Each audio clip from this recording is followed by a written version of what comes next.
네, 4명이 사망하고 40명이 넘는 사상자가 속출한 영동 고속도로 관광버스 추돌 사고 소식 계속 전해드리고 있는데요. 사고 원인은 속도를 줄이지 않고 앞 차량을 들이받은 관광버스였습니다. 네, 취재기자 연결해서 수사 상황 자세히 알아보겠습니다. 홍성욱 기자. 네, 강원지방경찰청입니다. 예. 자, 버스 운전기사도 부상을 당하긴 했습니다만은 일단 버스 운전기사를 상대로 경찰 조사가 이루어지고 있죠. 네, 그렇습니다. 현재 버스 운전기사 57살 박모 씨는 코뼈가 골절되고 팔과 다리도 다쳐 원주의 한 병원에 입원해 있습니다. 경찰은 오전 중 사고 버스를 점검한 결과 제동장치 이상은 없는 것으로 확인했고 이후 병원으로 이동해 1시간 전부터 방문 조사를 시작했습니다.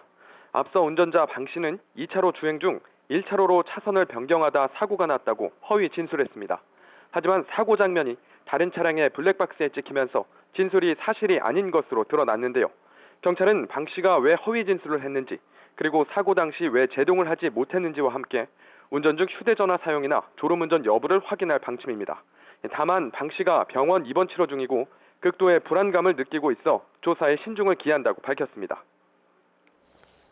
자, 홍성욱 기자, 조사 이후에 경찰이 운전자에게 구속영장을 신청할 계획이라고요? 네, 피의자 신문조서를 마친 이후로 예상됩니다. 경찰은 방 씨에게 교통사고 특례법 위반 혐의를 적용할 예정인데요. 교통사고 특례법에 과실치사상죄가 포함되어 있습니다.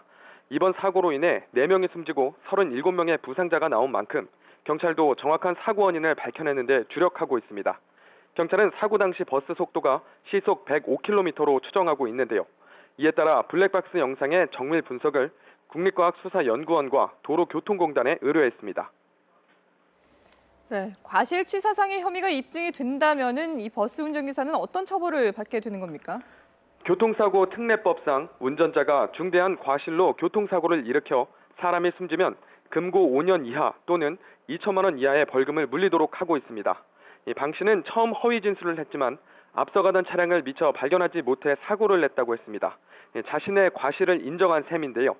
경찰이 이 진술을 그대로 받아들이면 전방주시 의무를 게을리한 것에 해당해 검찰 추가 수사를 거쳐 재판을 받게 될 전망입니다.